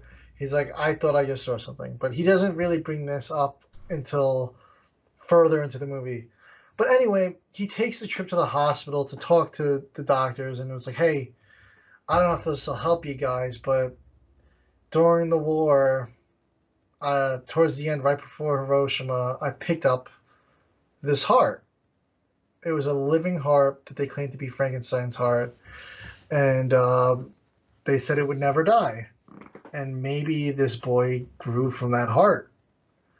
So they're like, oh, we got to see who knows about Frankenstein. So somehow they hop on a plane. the doctors, Yeah. and fly to Germany and find the exact doctor in like a old person's home or something. Yeah. That had been working on Frankenstein's heart, the goofy Mr. Noodles guy. Yeah. They find him, and he's like, "There's only one way to know if it's really Frankenstein. If you chop off his arm, the arm will keep living, and then he'll grow another one back." And he's like, but like, in my head, I'm like, why do you gotta cut off a whole damn arm? Like, can't you just do like a fingertip or something? Yeah. Or literally like any little minuscule piece of the body? Yes. Like, why do you gotta take a whole arm? Or he's like, you must cut off a limb. But then he was also like, oh, and he's like, and if you let that limb grow, it'll grow a second Frankenstein. Yeah. And that was kind of like the hint that would have eventually lead to War of the Gargantuas for this movie. Yeah. But anyway, so I guess we're going to continue on. And so at this point, they get back to Japan. They're kind of debating it. And they kind of settle on, no, we're not going to do it, even though they both kind of wanted to do it, except Seiko said no. Yeah, so Bowen goes back to the apartment in Sueco to celebrate his birthday. They're celebrating his birthday, I think. Yeah. They love going back to her apartment to celebrate. Yeah. They always... Meanwhile, Kawaji is busy for the night at work, and he's about to go into the cage and try to look like he was trying to knock Frankenstein out with some sort of gigantic needle. But then the media just like kind of just parades in. You got these guys, a whole camera crew, spotlights. So in the Japanese version, they mention that they're holding they're holding Frankenstein in the basement of this hospital, but the hospital doesn't want them there. Yes, yeah, they do want him gone. They're like, he's getting way too big. He's becoming a liability. The guy that's in charge of the hospital is letting the media come in. Like, he's the one giving permission to do this. Yeah. So, yeah, they just kind of show up and they start, like, the bright lights and all that stuff. And he starts freaking out. And at this point, he's massive. Like, this cage is too small for him. He's gotten giant. And the shackles are really... They're tight on his wrist. Like, super tight on his wrist. And, when they shine the light in his face, he starts getting pissed off, and the doctor's like, whoa, this might not be a good idea. And the cameraman is like, no, this is perfect. We want the shots like this. And it doesn't work out well for them. It was pretty crazy, too, when they go back to this cage area later on. I was like, oh, they showed that. Yeah. So he breaks out of the cage. He begins shaking the cage. The cage collapses forward onto the camera crew. He breaks out. The police arrive at the hospital. Now Sueco and Dr. Bowen are showing up. The police go in, beginning shooting. Frankenstein breaks down the wall of the hospital and retreats. He flees. And later we see them go back in to where he was being kept. And they show, very briefly, the whole camera crew dead and crushed. Yeah. And I was like, oh. They really showed that. And the guy's eyes are all still open. They're all still, like, wide open and, like, these, like, fearful looks on their eyes. And I was like, that was an interesting shot. I don't think I've ever seen a dead body shot like that in any Godzilla movie or Toho movie before. I don't think I have either. I mean, it wasn't super jarring to me because it wasn't, like... It wasn't, like, gory, really. No. But it was like they were just laying there, like clearly dead, like in shock, crushed by this giant metal gate.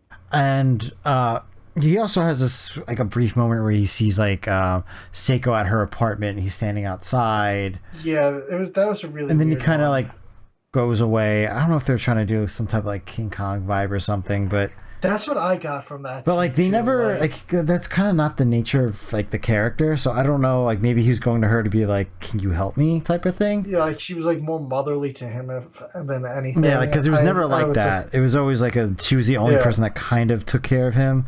Because she, like, they were just letting the shackles grow on him, like, oversized. And she went to go visit him. And she was like, I'll order you bigger ones. Yeah. Like, they weren't treating her well. Like, these doctors are not good. These characters are not good characters. I'm sorry. They're terrible. Yeah. They deserve to get killed. but they don't because it's Toho and they don't really put too much effort into the human story, at least on this one. So he escapes, and I didn't notice that his hand was missing in any of the shots at the apartment building. No. But later on, when they do show shots when they encounter Frankenstein, you actually do see the hand slowly growing back and being more full formed into an actual hand, which I thought was a really nice touch with the special effects. Yeah. Because at first you see it's like a hand, but it's kind of like all like kind of fused into like one. And then the next one you kind of see like a couple fingers. And then at the end it's a full hand. Yeah. Which is pretty cool. Yeah. So back to the cage. They see one of Frankenstein's hands and it's crawling to where the food trough was. They pick it up and they're like, oh, like, we got to give this protein so we know if it's going to grow back. Even though the hand is crawling by itself, they still need to check to see if it's Frankenstein's hand.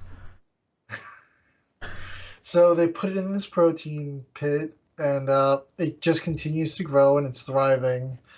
And they kind of leave the hospital, come back the next day, it's missing. And it had crawled away into a vent. And did it die at that point? It died because it didn't have enough food. Yeah, it was out of protein, and they're like, oh, so. But basically, what they discovered is the larger it became, the more protein it needed. So the protein that was in its container was not enough because it kept growing and growing and growing, and it needed more. So they're like, oh man, Frankenstein's going to start eating people then if it needs more food. Which it never did. Which it never did. But we do see a whole kind of like montage where they're like on the hunt for him now because he killed the media guys. So he killed people. So he's a bad guy now. And there's a whole Japan-wide manhunt. There's sightings of him. They keep finding dogs eaten. Then we see at one point we finally see a cow had been eaten. And we have this scene where Baragon strikes again. It's a little village in the mountains. They're all having a dance party at like whatever. Oh, it's on Mount Fuji. Oh, it's on Mount Fuji. Yeah, it's on Mount Fuji because it's like when you're climbing Mount Fuji, they have like these little like huts. Well, they're not huts, but they're big like houses where you stay for the night on your way up. Yeah. And you know, there's usually people like partying and stuff. So that's what that was. So he kind of like raided that. Yeah.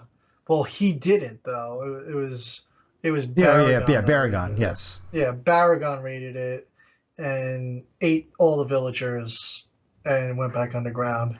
And Frankenstein gets accused of being the one to eat all the villagers when he has yet to eat any people on screen.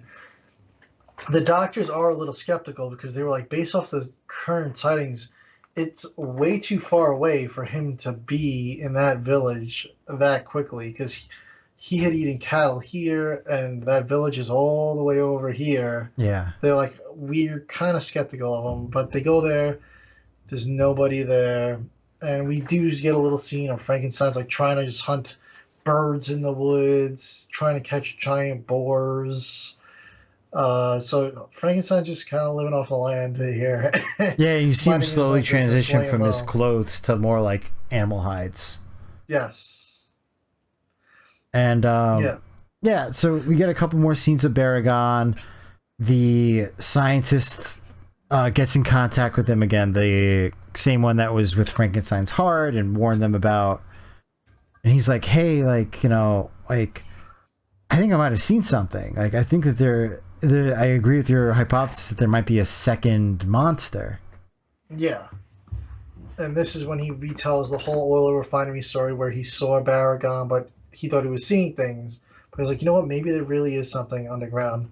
So they start going around to all these members in the community because the doctors, at this point, they are kind of trying to prove Frankenstein's innocence on this one here. Yeah. They're going around to all these members in the community trying to throw out the hypothesis. He says, oh, you know, during I forgot what prehistoric era, he's like, you know, all these creatures apparently roam the earth.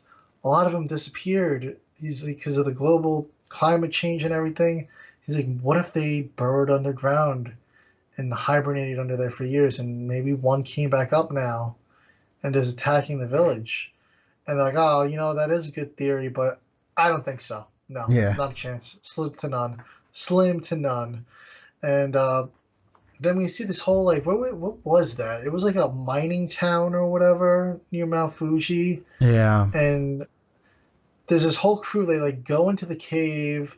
They see the light from Baragon's horn. They're like, what is that thing? And they're kind of calling out to it. And we don't really see what happens until later on. But Mr.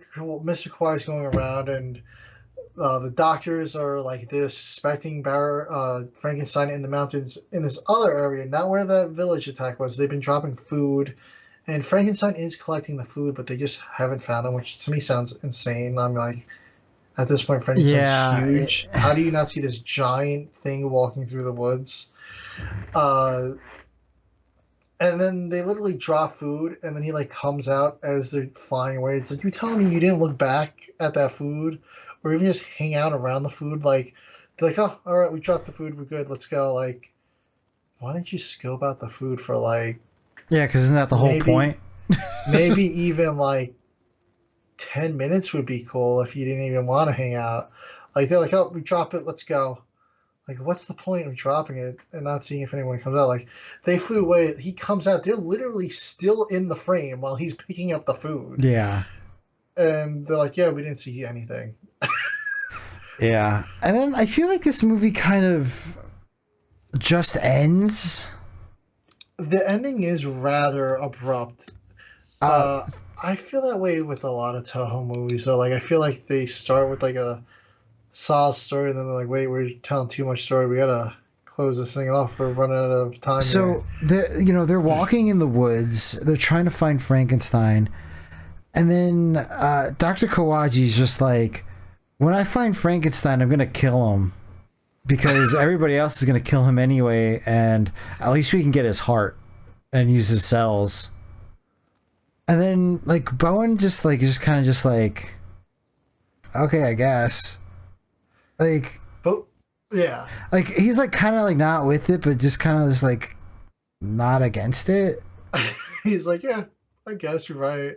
But so like they like walk into Frankenstein, and then Baragon's there. No, I thought it was the other way around. Or yeah, like one or the other. Oh yeah. So, no, it is Baragon, and then Frankenstein comes in for the save. I'm sorry. Yeah, so what happens is Kawaji's like, oh yeah, I made all these bombs to kill him. He's like, I'm ready to go. He's like, I'm raring. I thought he was gonna have like a character moment, like when he was like, hey, I gotta say something. I thought he was gonna be like, before this whole thing happened, when Frankenstein escaped, I was gonna cut off his arm. And I kind of regret doing that. That's exactly we know that he's innocent. He's not doing all these things. No, he was like, no, I'm gonna kill this guy. I made bombs. These are all my bombs. But and the same thing, he did at this point. He's like, oh, we could really use his heart. We could help grow the parts. He's trying to do the same thing that they were originally trying to do with the heart at the beginning of the movie, before he even had the heart. But we also, as I mentioned, the mining village earlier, we do get that village revisited, and that whole village has been eaten by Baragon as well. And it's weird because they do track Frankenstein down to a cave, like, right by that village now. And they think he's the one that did it. Meanwhile, Baragon was there. Like, I don't know what that cave structure was in that mining village, but it sounded like it ran, like, really far. Yeah. And he just happened to be taking shelter as well in the same cave system as Baragon, which was a little out there for me. But they didn't really touch on it too much, but I thought it was just very odd that they were in the same spot. But they began shooting at him, they run away, and then, like you said, we got to this point where they're looking for him again because they lost track of him somehow. And also this part of the movie is very repetitive. Like, yeah, this part of the movie is a little weird. It's like, oh, village here, village there. It's a lot of mountains going through stuff. So at this point, yeah, he says he's going to kill him. So he pulls these bombs out of his bag. He's like, yeah, check this out. This is how I'm going to use it. So he just chucks a bomb. It sets off an explosion, and Baragon just happens to be right underground where that explosion goes off, bursts through the ground, begins attacking them. Dr. Bone and Kawaji, they just gun it out of there. Sueko starts running too. She trips and falls on her face. And then Bone realizes, he's like, come on, let's go. And then he turns around and she's like, oh, she's not here. And then he starts to go back, and she's about to get eaten by Baragon. And then Frankenstein comes in, saves the day, saves Sueko, grabs Baragon by the horn, and this begins the final fight. At this point, the military has moved into the whole Mount Fuji area. The military doesn't do anything in this movie, by the way. We don't see any tanks in action. They're just there. They watch. Everybody just watches at the end. Everyone really just watches at this point. Frankenstein is just doing a crocodile hunter wrestling with this Baragon. It's like throwing rocks. Kawaji trips down the side of a mountain, and Baragon is about to get him, but Frankenstein jumps in and saves Kawaji, even though Kawaji wanted to kill him. And then Baragon retreats underground for a little. Sueko and Dr. Bowen, they said screw Kawaji. They just kept running. They got to the car, started driving without him. And Frankenstein steps out on the road, blocks the car, and puts a pretty lifeless-looking Kawaji down in the middle of the road. I thought he was dead the way Frankenstein was holding him. But he puts him down on the road. He's still alive. They load him into the back of the car. They drive away. They're like, it hasn't been Frankenstein that's been killing everyone. There is another monster. And Baragon resurfaces again, and then they begin fighting again. And now this is the final battle. They just begin fighting out. At one point, Frankenstein goes to his cave where he had a fire. Because a lot of this fight is Frankenstein, I don't know what the method is. We'll call it kiting, like you do in an RPG. He's a lot of throwing and retreating, throwing, retreating, throwing, retreating. He's throwing rocks, he's throwing trees, he's throwing boulders. Occasionally he'll go in, wrestle him, bull ride him. It's a pretty run and gun fight that they have. Yeah, but Baragon's like bouncing all over the place though, like all these crazy Baragon's leaps and stuff. All over the place, doing his atomic blast. He's got a red radiation ray that he shoots at Frankenstein. Frankenstein absorbs it perfectly fine though, but it still hurts. Yeah. So he grabs these 2 tree limbs from his cave, lights them on fire, makes 2 torches, and throws them, and sets off the most massive forest fire in Japan's history, I think. I mean, the fire that happens here, I mean, the fire is like the height of Mount Fuji. It's massive. Yeah. These 2 monsters are fighting, and there's just fire everywhere. Except for where the people are. Except for where the people are. It's like surrounding the monsters, like in like a U almost. Yeah. Just so that it's got an open view so that everybody else could watch these 2 fight, and they're like, damn, this is a really cool fight. Yeah. And they literally like do nothing to help Frankenstein in this fight at all. They like barely even say anything. They just watch. Yeah. And it's a pretty cool fight. They wrestle, and Frankenstein almost like King Kong's Baragon at one point. It looks like he's gonna pull the mouth open and break the jaw. He doesn't do it though. He ends up doing almost like a falcon arrow, like a wrestling move. Yeah. He basically ends up choking out Baragon and swinging him around a couple times, and then the ground just collapsed below him, and they're like, "Yep, he's dead." Yeah, Bowen was like, oh, "Thank God." I got Suko all to myself. Just stop talking about this thing. Yeah. I'm like, how can they just assume he, like, there wasn't even, I get there was fire around them, but if anything, falling into the dirt would protect them from the fire. Like, Baragon was probably dead. But we already know Frankenstein doesn't die. Yeah, so they're like, oh, he's dead. Like, and then they're like, pretty much like, that's it. That's it. No profound statement at the end. No, black like screen, the end. It was beauty that killed the beast, or like It was just nothing.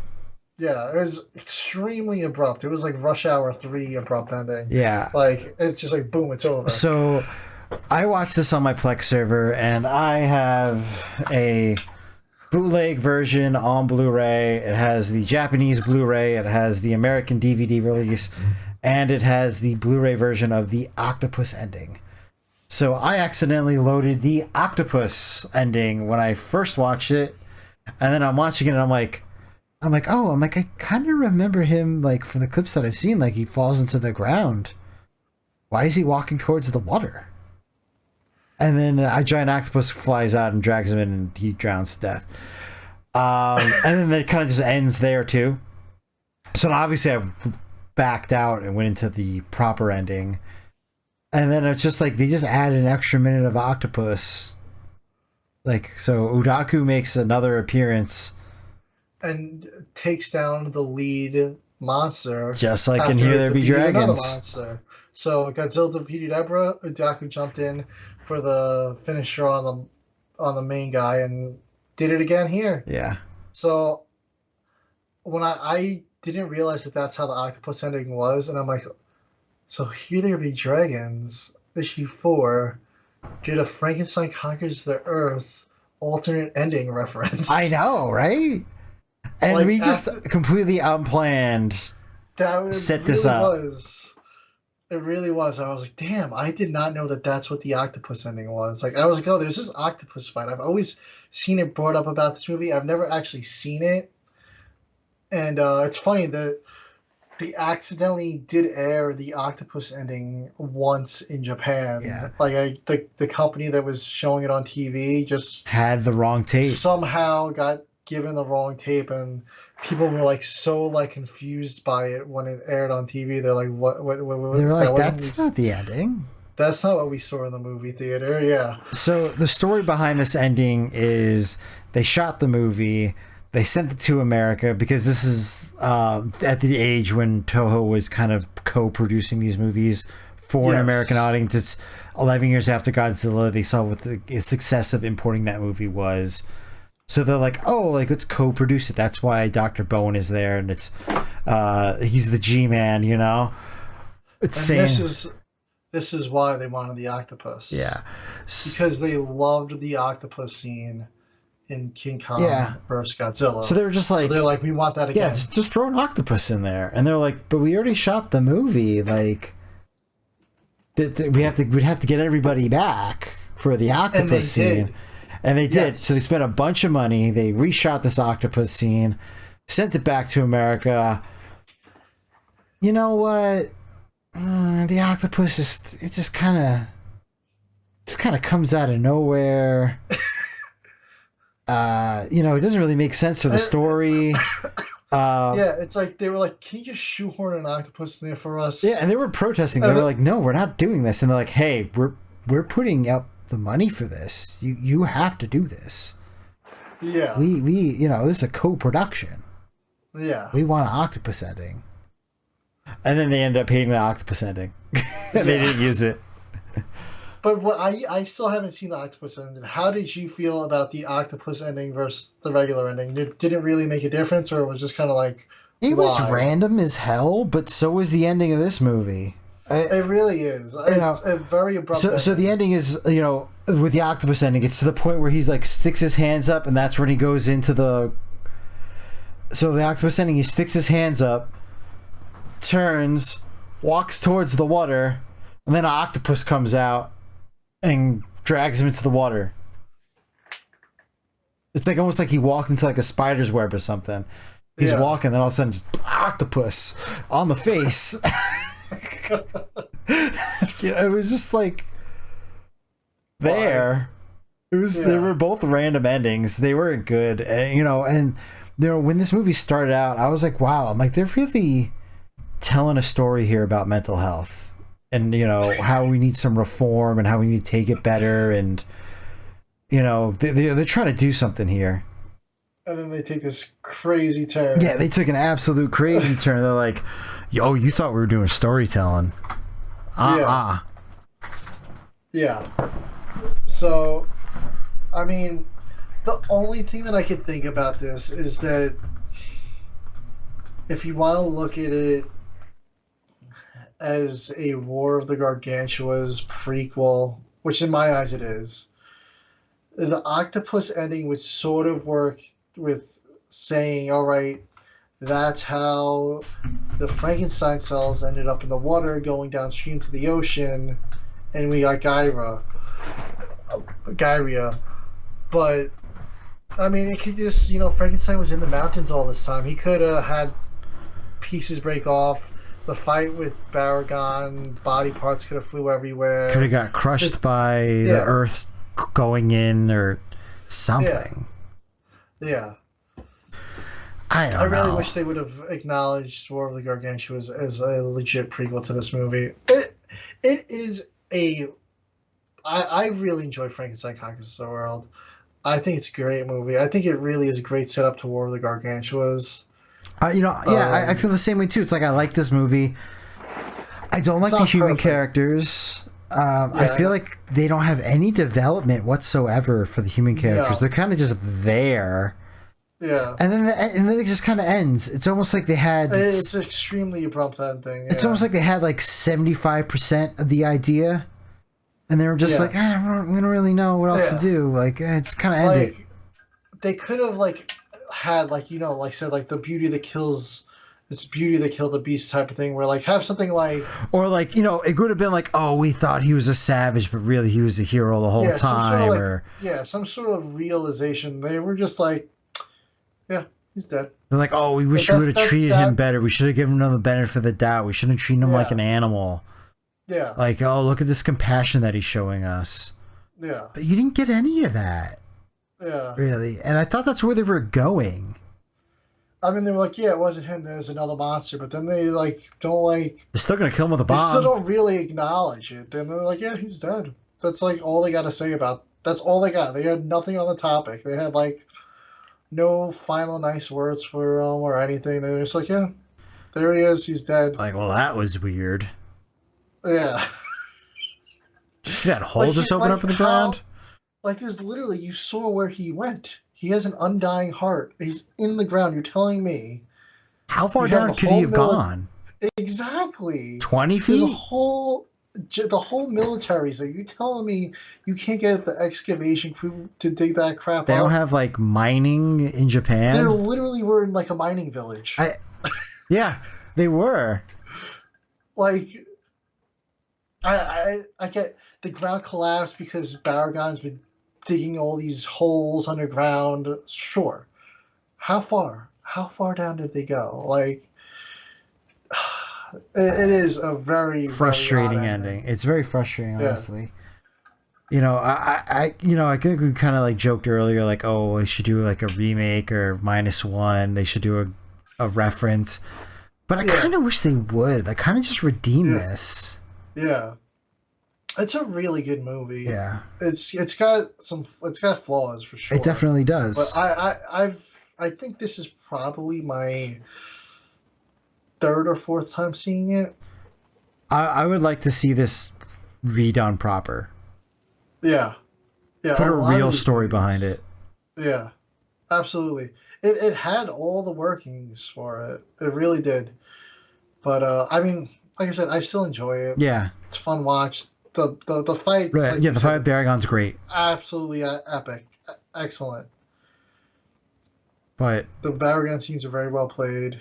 But yeah, we will just have to wait and see what Toho has for us. I would love to see follow-up to this. But I mean, War of the Gargantuas was epic. Yeah, I feel like that's a movie with a huge people just agree that it's one of the best. Yeah, and it's surprising that they haven't done anything with it beyond Tokyo SOS, where they've referenced that this happened in the same universe. Yes. As that movie. Yeah. I don't know. But yeah, great movie. And I hope you guys enjoyed a Frankenstein movie for Halloween from us. Who thought we would have pulled this one out quick? Yeah. So, I hope you guys have a happy Halloween. You enjoy this. We'll try to do something. We're probably going to end up doing Rodan or something like that for Thanksgiving. I don't know. But we are going to be seeing Godzilla 2000, so maybe we'll do a quick, show or something on that. I don't know if we'll completely review it, but yeah, we'll talk about our Fathom Events experience. Enjoy Yeah. Godzilla Day coming up. -1 is going to be upon us. Spoilers are going to be out there, and there's already Monarch spoilers coming on. We have a very crazy month coming up. November into December, between Legacy of Monsters and -1, we are going to be seeing a lot of crazy stuff dropping online. Yeah. It really is going to be. It's they've been saying the kaiju renaissance like the last like 6-7 years, but really is since 2014, it's just been growing and growing and growing with the amount of stuff that we've been getting. So I'm excited to see an entry from Toho.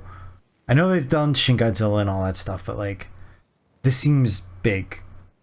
Yeah. Yeah. Yeah, the early viewings are saying that -1 is a masterpiece, and I I am like, just the few shots, that boat chase shot has me like, I'm like, I'll watch Godzilla chasing a boat for 2.5 hours. I don't Yeah. care. That scene looks epic.